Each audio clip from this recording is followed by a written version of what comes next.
So students, now we will be doing the atomic mass of an element. Now what is the mass of an element? The atom is so small that itself cannot be seen even under a microscope. Whatever an atom, it is just a kind of concept based on experiments. So we take a reference atom.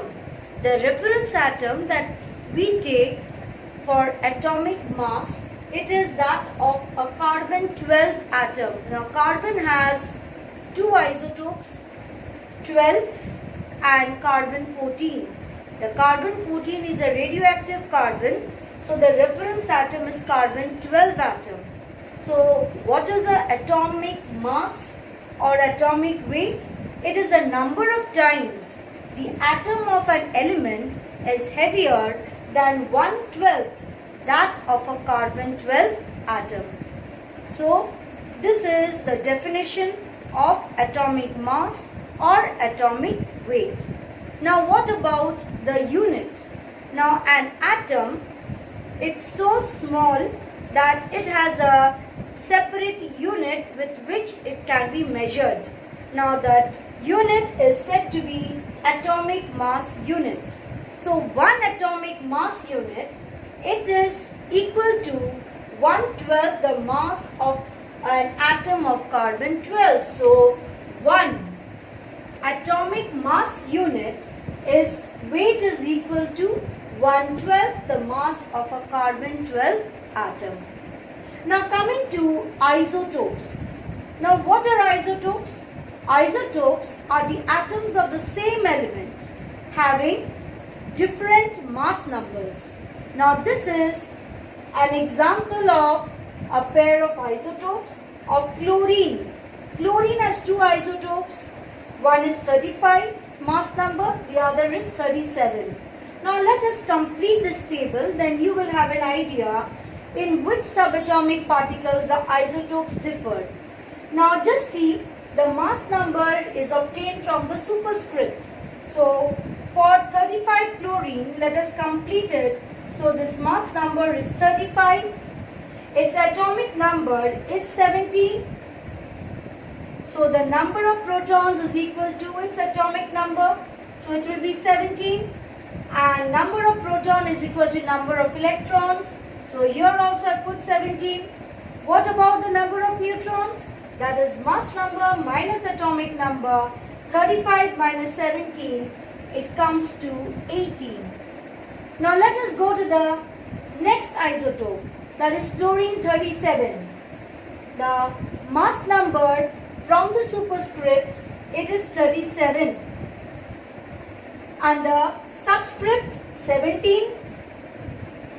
So atomic number means number of protons. So the number of protons here also is 17, which is equal to number of electrons, that is also 17. What is the number of neutrons? That is mass number minus atomic number, that is equal to 20. 37 minus 17, that is 20. Now let us have a comparative study based on these two isotopes. So what is different? The mass number is different. The atomic number is same, because as the atomic number, if it changes, then it becomes a different element. So they belong to the same element, chlorine. So number of protons is the same, number of electrons is same. Then which subatomic particles changes? It is the number of neutrons. So isotopes are atoms of the same element having different mass number, and the different mass number is due to the difference in the number of neutrons. Now what about the atomic mass of such elements?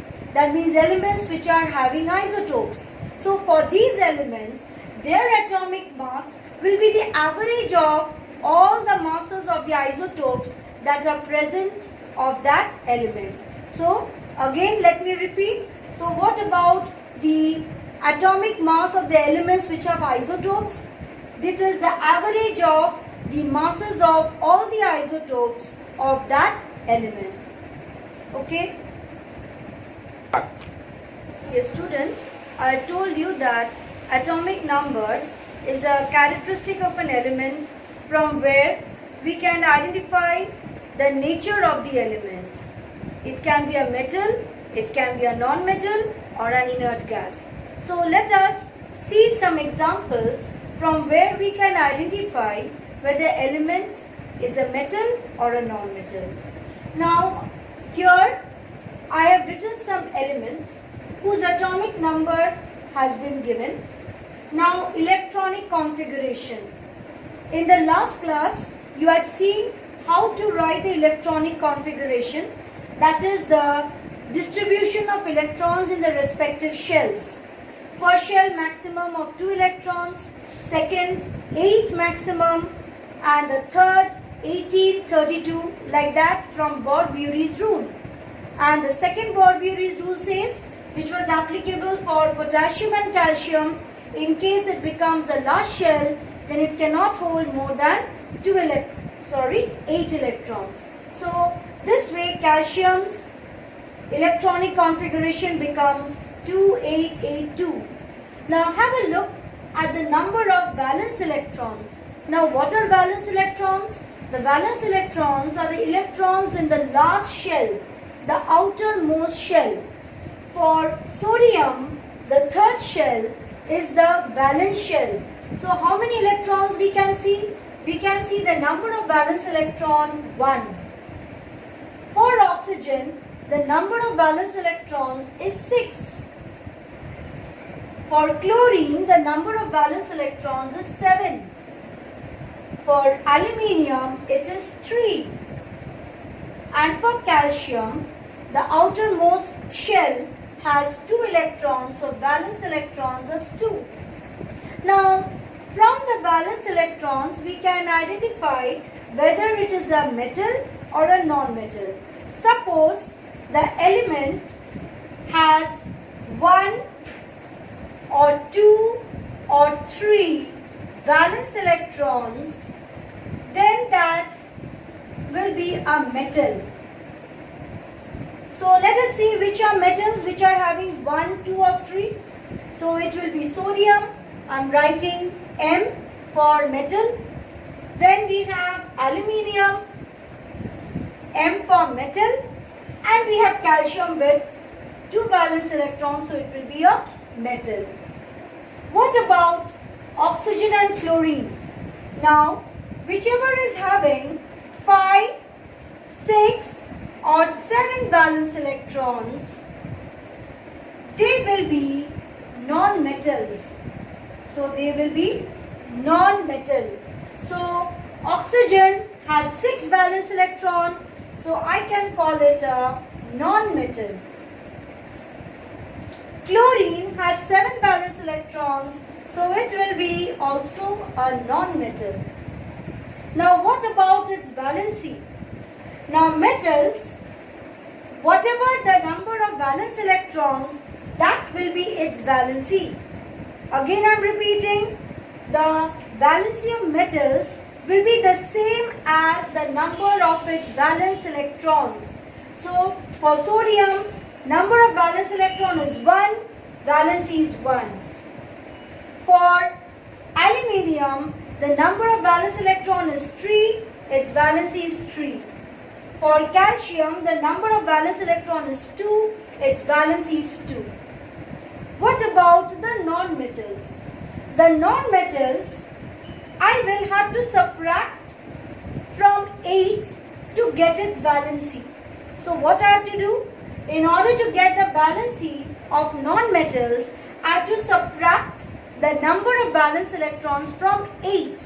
So oxygen has 6 valence electrons, so its valency becomes 8 minus 6, that is 2. Chlorine has 7 valence electrons, so its valency will be 8 minus 7, that is 1. So this is how from the electronic configuration I find out whether it is a metal or a non-metal, and if it is a metal, then what should be its valency, and if it is a non-metal, then what should be its valency. So today we are ending the class. Next class we will see that how Metals lose electrons and non-metals gains electrons to form their respective ions.